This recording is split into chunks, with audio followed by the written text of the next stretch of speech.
Hello viewers, welcome to Madhulika classes. तो आज हम स्टार्ट करेंगे क्लास 8th के साइंस का 13th चैप्टर जो है साउंड।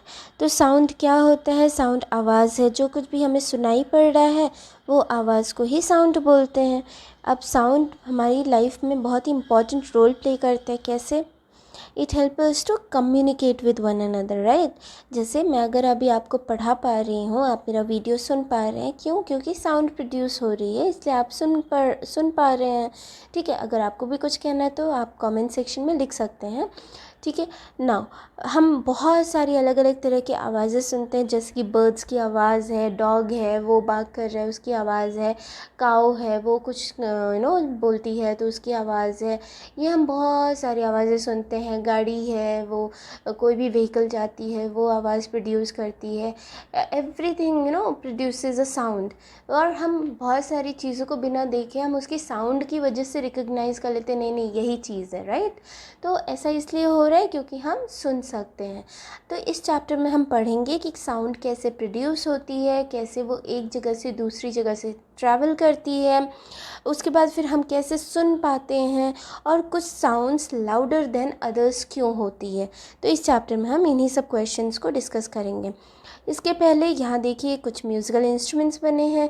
ये सब भी साउंड प्रोड्यूस करते हैं, जैसे कि हारमोनियम है, तबला है, सितार है, फ्लूट है। ठीक है। अब देखिए, sound is produced by a vibrating body. तो हम ये पढ़ेंगे कि साउंड जो है हमेशा वाइब्रेशन होती है तभी प्रोड्यूस होती है। अब उसके लिए आपको क्या करना है, ये एक्टिविटी। तो एक एक्टिविटी है 13.1, पहले वो करते हैं, उससे हमें पता चलेगा कि sound is produced by a vibrating body. तो इसमें आपको क्या करना है, एक मेटल की प्लेट लेनी है इस तरह से, या कोई भी आप बर्तन ले सकते हैं, उसको इस तरह से हैंग कर लीजिए और उसके बाद फिर एक स्टिक से उस पर स्ट्राइक कीजिए। स्ट्राइक करने के बाद जैसे आप साउंड सुनते हैं, ज़रा सा जेंटली आपको इसको पैन को टच करना है। You will feel the vibration, right. Then again you have to strike the plate. This time you have to hold this pan into your hand tightly. All right. Then again जब आप strike करेंगे, you will not be able to hear any sound. Why? Because vibration नहीं होती, आपने उसको बहुत अच्छे से पकड़ के रखा हुआ है। फर्स्ट टाइम में वो ऐसे ही हैंग हो रहा था, तो आपने उसको स्ट्राइक किया तो वो ईज़िली वाइब्रेट हुआ और इसकी वजह से साउंड प्रोड्यूस हुए। दिस शोज़ की वाइब्रेशन की वजह से साउंड प्रोड्यूस होती है।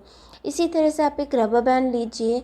यहाँ देखिए इस एक्टिविटी में इस तरह से रबर बैंड लीजिए, उसको एक बड़े से पेंसिल बॉक्स पे उसके किनारों पे लगा दीजिए इस तरह से, और बीच में यहाँ रबर के नीचे इस तरह से पेंसिल को डाल दीजिए दोनों साइड में, and then you just vibrate this rubber band. ठीक है, प्लग कीजिए बीच में से, तो in the middle, and you will feel the vibration with sound. Alright, you will hear a sound. इसी टू एंड फ्रो मोशन को जो है किसी भी ऑब्जेक्ट के, उसको क्या बोलते हैं? वाइब्रेशन बोलते हैं। This we have learned earlier in class 7th। This see the to and fro or back and forth motion of an object is called vibration. जब भी कोई भी tightly stretched band is plucked, it will vibrate and produce a sound, और जब ये vibration बंद हो जाती है then it will not produce any sound. This shows what? This shows that vibration की वजह से ही साउंड प्रोड्यूस होती है। ऑलराइट, नाउ तीसरी एक्टिविटी है 13.3। इसमें आपको क्या करना है, एक मेटल की डिश लेनी है, उसमें पानी डालना है पूरा ऊपर तक। ठीक है, उसके बाद आपने क्या करना है, स्ट्राइक कीजिए उसके एज पे स्पून से, you will hear a sound. Alright, then again strike the dish and then touch it, you will feel the vibration.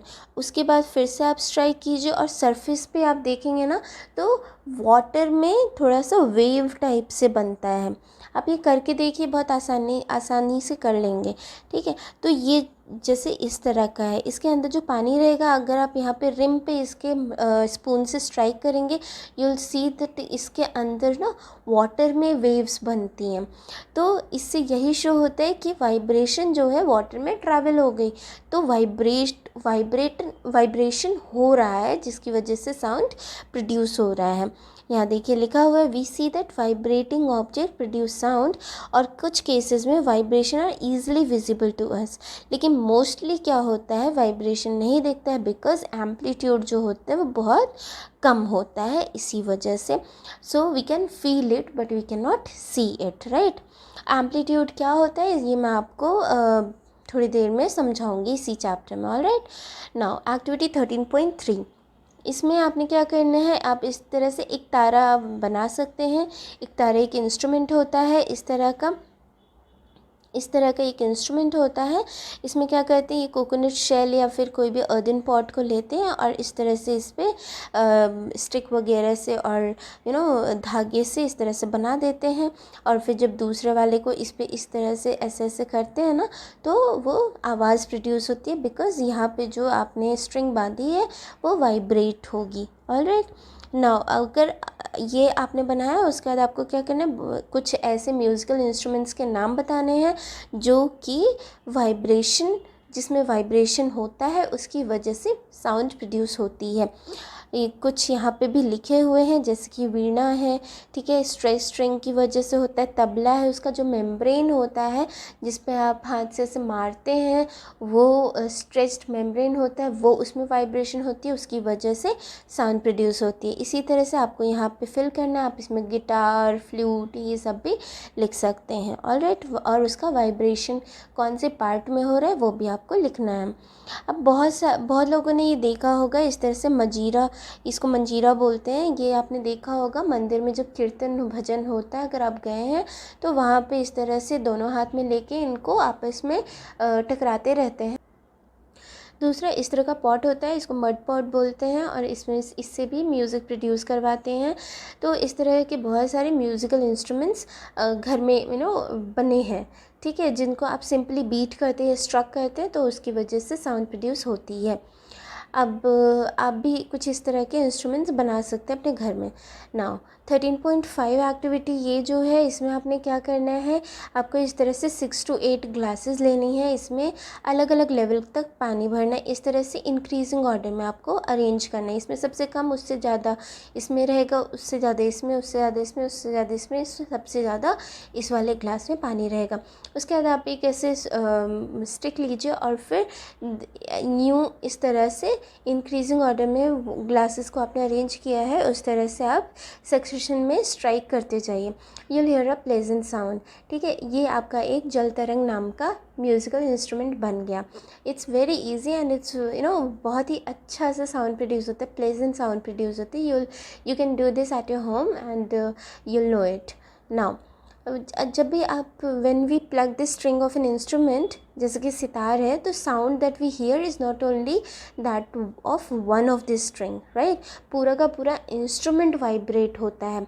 आप जैसे कोई भी आप म्यूज़िकल इंस्ट्रूमेंट अगर आपके घर में है या आपको कहीं से अवेलेबल हो सकता है, स्कूल वगैरह में होगा, तो आप एक बार ट्राई कीजिएगा, जब आप उसकी एक स्ट्रिंग को प्लग करते हैं तो वो सिर्फ वही स्ट्रिंग नहीं वाइब्रेट होती है, पूरा का पूरा उसका जो म्यूज़िकल इंस्ट्रूमेंट है पूरा वाइब्रेट होता है, जैसे सितार है या गिटार है, इन सब में।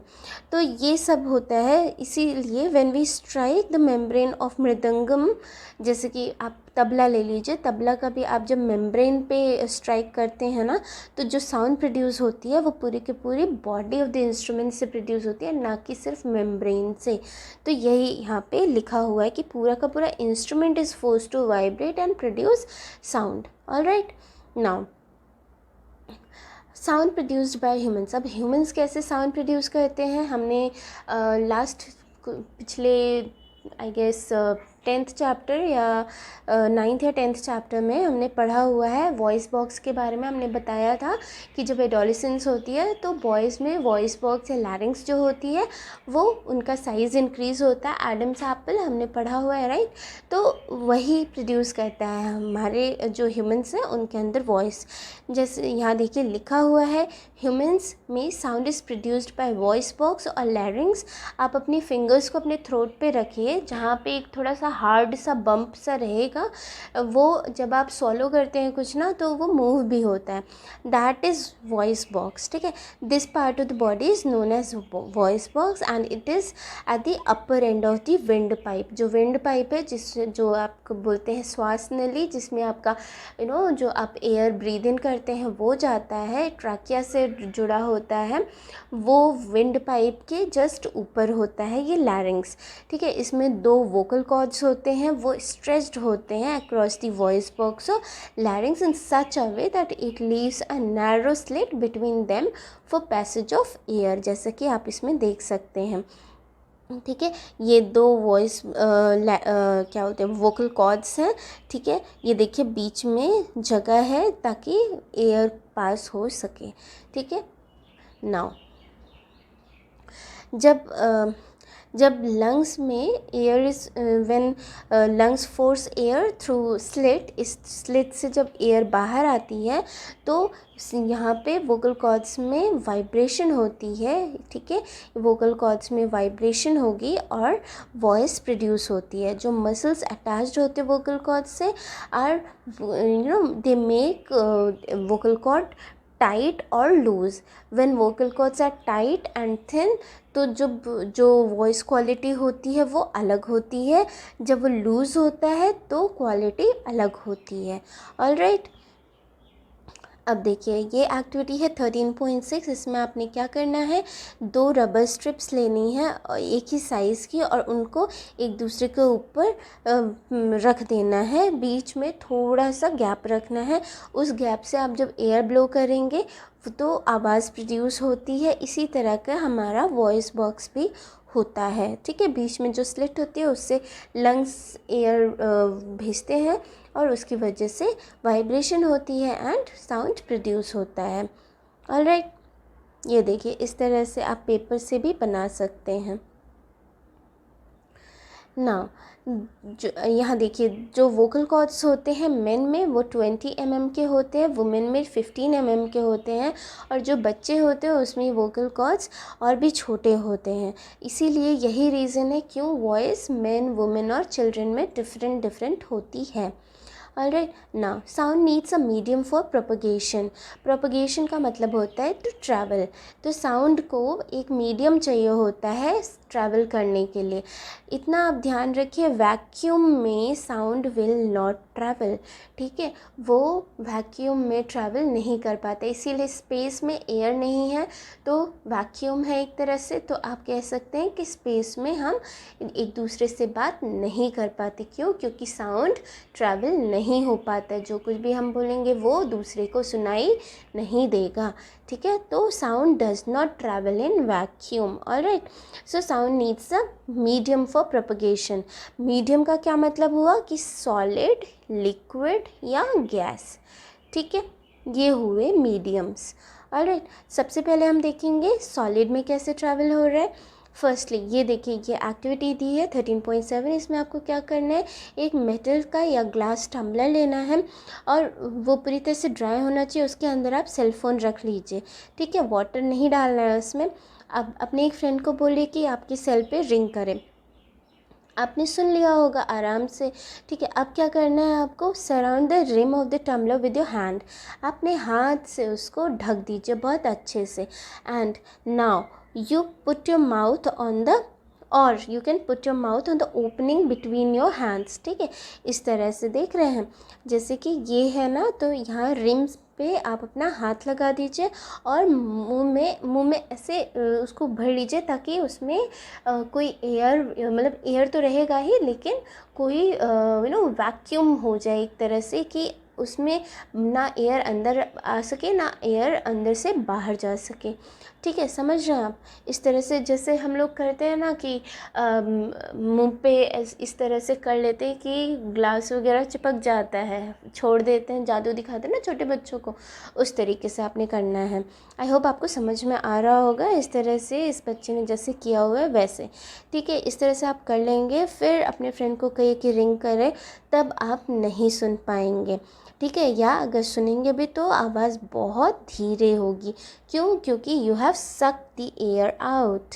तो ठीक है, नाउ यू कैन अंडरस्टैंड कि क्योंकि एयर नहीं था, वैक्यूम था, that is why you was not able to hear the sound of the cell phone ringing. Now यहाँ देखिए लिखा हुआ है, can you think of the explanation. Is it possible that decreasing amount of air in the tumbler has something to do with the decreasing loudness of the ring. ठीक है, तो yes of course it is the main reason, because आपने जब air पूरा सक कर लिया, जब सक किया तभी वह आपके मुंह पे ऐसे चिपक जाता है ना. ठीक है, तो जब एयर टम्बलर में एयर नहीं है तो उसमें आवाज़ ट्रैवल करने का उसको मीडियम नहीं मिल रहा है.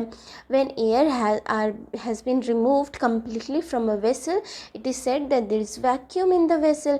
और जब वैक्यूम है तो sound can not travel in through a vacuum, hence आवाज़ सुनाई नहीं देगी. ऑलराइट, अब can does sound travel in liquids. Yes it does. देखिए उसके लिए क्या करना है, आपको इस तरह से बकेट लेना है, बकेट में पानी भर लेना है और अंदर इस तरह से बेल लेनी है, उसको रिंग करना है और एकदम पानी के ऊपर आप अपना कान लगा के सुनिए. You will be able to hear the sound of the bell. Alright, now this shows कि sound travels in liquid. Now take, अब क्या सॉलिड में ट्रैवल करता है. Yes, take a metre scale और अ लॉन्ग मेटल रॉड. इस तरह से यहाँ पे अपने फ्रेंड को बोलिए होल्ड करने को, यहाँ पे आप कान पे लगा लीजिए. Ask your friend to tap it gently. When he will tap then you will hear the sound. क्यों? क्योंकि ये जो मेटल का है वो वाइब्रेट होगा and you will be able to feel the sound. Now same आप इस तरह से आप टेबल पे भी कर सकते हैं. ठीक है, जेंटली आप यहाँ पे अपने फ्रेंड को बोलिए स्क्रैच करें, यहाँ पे आप कान लगा के सुनिए, you will be able to hear the scratch. Alright, now इस तरह से बनाते ना टॉय टेलीफोन इस तरह का, तो ये इसीलिए because sound can travel through solids. Alright, now we hear sound through our ears. तो हम साउंड जो है अपने ईयर से सुनते हैं. We know it. ठीक है, जब हम छोटे रहते तब से बताया जाता है कि कान से आवाज़ें सुनाई पड़ती हैं. तो जो outer most part of the year है वो फनल शेप का होता है. क्यों? क्योंकि वो साउंड को कलेक्ट करता है. ठीक है, then sound enters inside, it travels down a canal at the end of which there is a thin stretched membrane. हमारे कान के अंदर भी एक पतला सा मेम्ब्रेन है, उसको क्या कहते हैं, उसको ईयर ड्रम कहते हैं. ये वही फंक्शन परफॉर्म करता है, कौन सा, वाइब्रेशन होने का. ठीक है, वो वाइब्रेट करेगा एंड देन हमारे जो उसी से नर्व्स जुड़े होते हैं जो ब्रेन में जाते हैं एंड वो साउंड को समझ पाते हैं, या फिर वो जो भी ब्रेन करता है ट्रांसलेट करे तो so that we can understand क्या साउंड हो रहा है, क्या आवाज़ हो रही है. We get to understand that. Alright, ये देखिए इस तरह से ये 13.10 जो है, इसमें आपको क्या करना है, एक प्लास्टिक या टिन कैन लेना है, उसको कट कर दीजिए एक एंड पे और फिर उस एंड पे आप रबर बलून को अच्छे से स्ट्रेच कर दीजिए. ठीक है, और उस रबर बलून के नाउ पुट 4 to 5 ग्रेन्स और dry sural on the stretched rubber. उसके बाद अपनी एक फ्रेंड को कहिए कि खूब तेज़ से हुर्रे हुर्रे चिल्लाए. तो यहाँ देखिए इस तरह से आपने करना है. तो आप देखेंगे कि ये जो रबर बलून पे आपने ये डाला हुआ है ना, देखिए ग्रेन्स, ठीक है, ये ऊपर नीचे होते हैं. ठीक है, ऐसा क्यों हो रहा है, क्योंकि ये जो रबर बलून है वो वाइब्रेट करता है. ठीक है, ये यही होता है हमारे ईयर ड्रम के साथ भी. जब ईयर ड्रम पे साउंड आती है तो it vibrates. Ear drum is like a stretched rubber sheet, जैसा कि मैंने अभी आपको समझाया. ठीक है, तो ये देखिए यहाँ पे ईयर ड्रम है, ये स्ट्रेच रबर शीट की तरह, यहाँ से साउंड आया इस पे और फिर वाइब्रेशन हुई. वाइब्रेशन की वजह से क्या होता है, जो वाइब्रेशंस हैं वो फिर इनर ईयर में जाते हैं वाइब्रेशंस. ठीक है, और फिर वो सिग्नल हमारे ब्रेन में जाता है. This is how we hear. ये देखिए ये ईयर ड्रम है, देन ये इनर ईयर है. इनर ईयर में नर्व्स होते हैं, वो हमारे ब्रेन से अटैच्ड होते हैं और फिर वो वाइब्रेशन हमारे ब्रेन में चले जाते हैं. ठीक है। We must never put a sharp pointed or hard thing into a ear, it can damage the ear drum, the damaged ear drum can impair hearing. तो कभी भी कोई भी नीडल या कोई भी शार्प चीज़ हमें अपने कान में नहीं डालनी है, बिकॉज वो हमारे जो स्ट्रेस्ड मेम्ब्रेन है वो बहुत थिन सा है। अगर आपने ज़रा सा भी वहाँ पे कुछ भी पॉइंटेड सा किया ना, तो वो ईयर ड्रम ख़राब हो जाएगा या फट जाएगा, उसकी वजह से आपको सुनना देना बंद हो जाएगा, क्योंकि वहीं पे वाइब्रेशंस होती हैं which is sent to inner ear. Alright, now amplitude, time period and frequency of a vibration. तो amplitude, time period and frequency of vibration के बारे में पढ़ेंगे। सबसे पहले मैं आपको बता दूं एम्पलीट्यूड क्या होता है। ये देखिए, इस तरह का आपने ग्राफ देखा होगा, ठीक है। यहाँ इस तरह का रहता है, जो भी साउंड ग्राफ्स होते हैं इस तरह के ही रहते हैं। तो ये जो मेन पोजीशन है ना, ये बीच में जो सबसे हाईएस्ट पॉइंट होता है वहाँ, ये पूरा एम्पलीट्यूड है इसका, ठीक है। इसको एम्पलीट्यूड बोलते हैं, ऊपर भी नीचे भी, ठीक है। क्रस्ट एंड ट्रफ ये आप आगे की क्लासेस में पढ़ेंगे। बस अभी आप मोटा मोटा यही समझ लीजिए कि ये जो हाईएस्ट पॉइंट होता है ग्राफ में, जहाँ पे ये वेव जा रही है, क्योंकि साउंड इज़ अ वेव, ठीक है। तो साउंड का जो ये हाईएस्ट पॉइंट है, दैट इज़ इतना, यही पूरा एम्पलीट्यूड है। ऑलराइट, समझ गए होंगे आई गेस। अब देखिए, तो पढ़ते हैं आगे। Amplitude, time period and frequency of a vibration. तो हमें ये मालूम है कि टू एंड फ्रो मोशन जो होता है किसी ऑब्जेक्ट का, उसको हम वाइब्रेशन बोलते हैं, और इसी मोशन को हम ऑसिलेटरी मोशन भी बोलते हैं। ये हमने पहले की क्लासेस में पढ़ा है। अब देखिए, फ्रीक्वेंसी क्या होती है। फ्रीक्वेंसी होती है नंबर ऑफ ऑसिलेशंस पर सेकेंड, ठीक है। नंबर ऑफ ऑसिलेशंस पर सेकेंड, कितनी बार वाइब्रेट हुआ इन 1 सेकेंड इज़ फ्रीक्वेंसी, ठीक है। फ्रीक्वेंसी क्या हुआ, नंबर ऑफ ऑसिलेशंस, कितनी बार टू एंड फ्रो मोशन हुआ 1 सेकेंड में, दैट इज़ फ्रीक्वेंसी। फ्रीक्वेंसी को एक्सप्रेस करते हैं हर्ट्ज़ में। हर्ट्ज़ होता है कैपिटल H और स्मॉल z से इसको डिनोट करते हैं। तो फ्रीक्वेंसी ऑफ 1 हर्ट्ज़ मतलब 1 हर्ट्ज़ का मतलब हुआ 1 ऑसिलेशन इन 1 सेकेंड, ठीक है। अगर बोलते हैं कि an object oscillates 20 times in 1 second, तो इसका क्या हो गया फ्रीक्वेंसी 20 हर्ट्ज़। क्यों? क्योंकि 1 सेकेंड में 20 टाइम्स ऑसिलेट किया, ठीक है।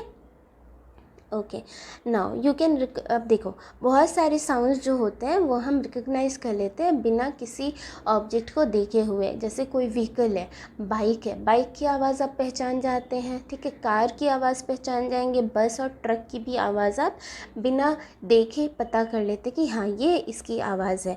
तो जो साउंड्स, क्योंकि ये साउंड्स अलग अलग होते हैं, डिफरेंट होते हैं, जिसकी वजह से हम उन्हें रिकग्नाइज़ कर पाते हैं।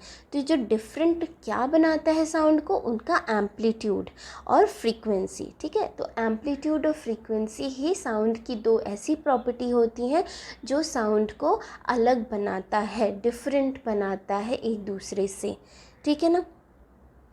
ऑलराइट, अब देखिए लाउडनेस एंड पिच। उसके लिए पहले एक आप ये एक्टिविटी आपका है, टेक अ मेटालिक टम्बलर और एक टेबल स्पून लेना है। उस टेबल स्पून को जेंटली इसके ब्रिम पे, टम्बलर के ब्रिम पे आपने स्ट्राइक करना है, ठीक है। स्ट्राइक करेंगे तो आपको एक साउंड प्रोड्यूस होता हुआ सुनाई देगा। अब उसको बैंग कीजिए, पहले स्ट्राइक करना धीरे, उसके बाद फिर बैंग करना है।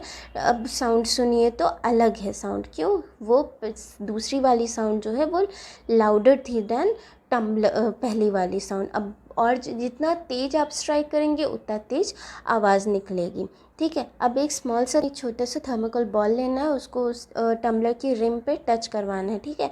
अब वाइब्रेट कीजिए टम्बलर को बाय स्ट्राइकिंग इट, और फिर देखिए कि बॉल कितना दूर जाता है, कितना डिस्प्लेस हो रहा है। तो जो डिस्प्लेसमेंट हो रही है बॉल की, वही मेजर है उसके एम्पलीट्यूड का, ठीक है।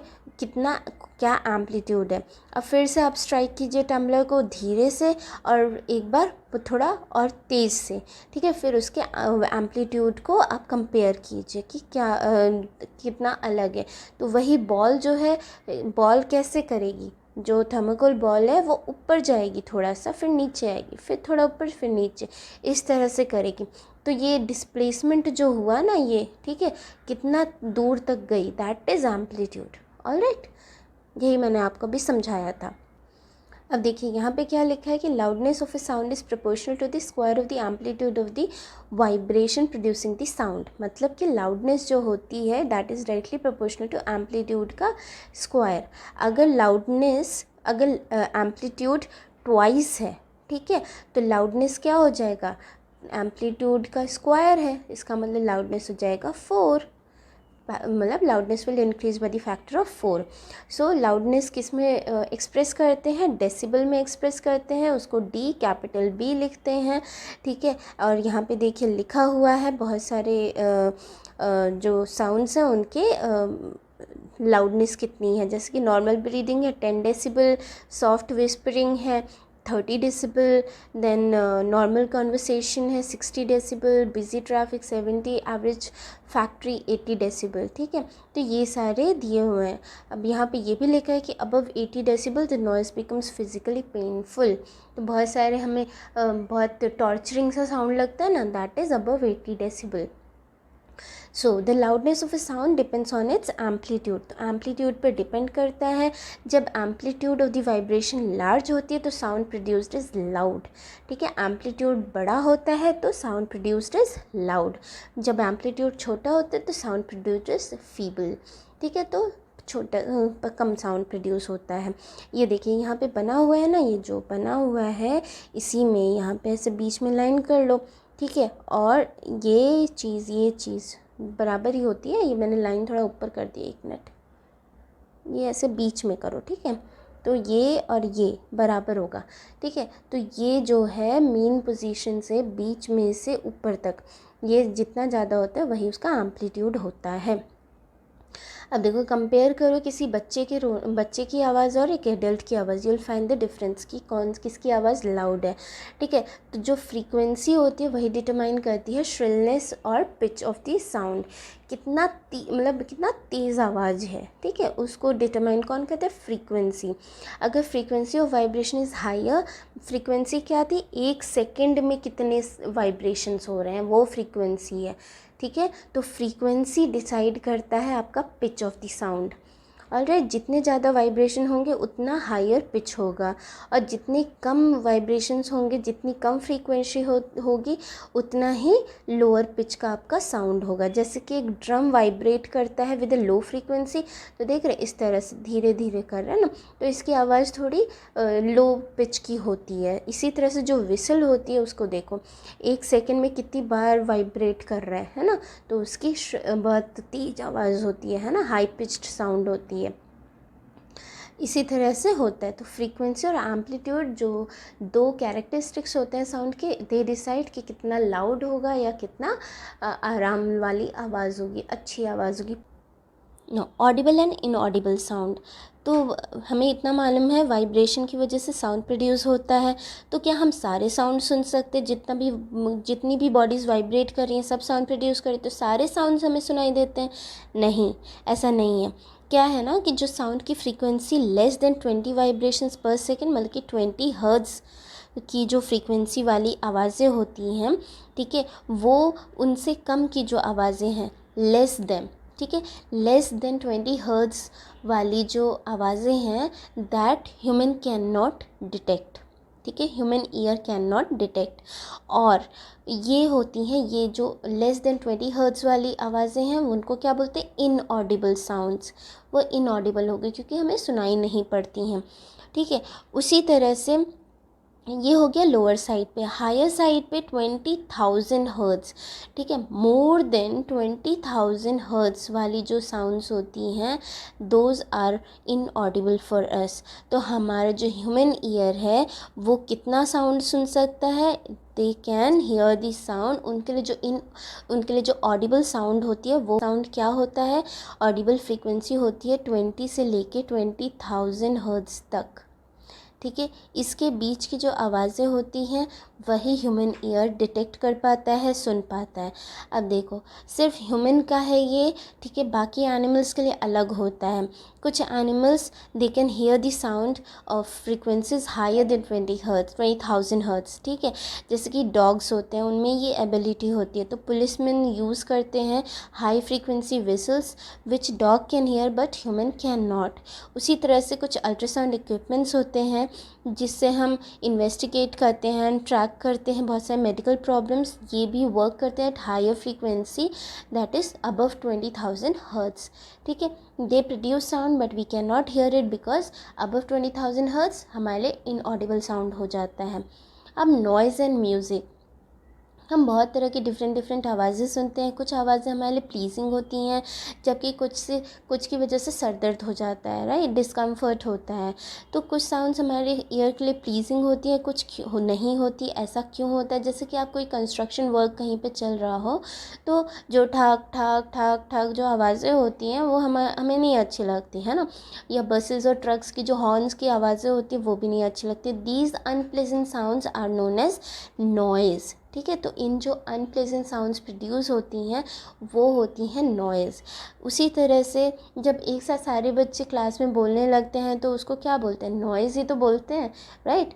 टीचर बोलते हैं don't make noise because it is unpleasant for the teacher, she can not understand कि कौन सा स्टूडेंट क्या बोल रहा है, तो वो नॉइज़ हो गया।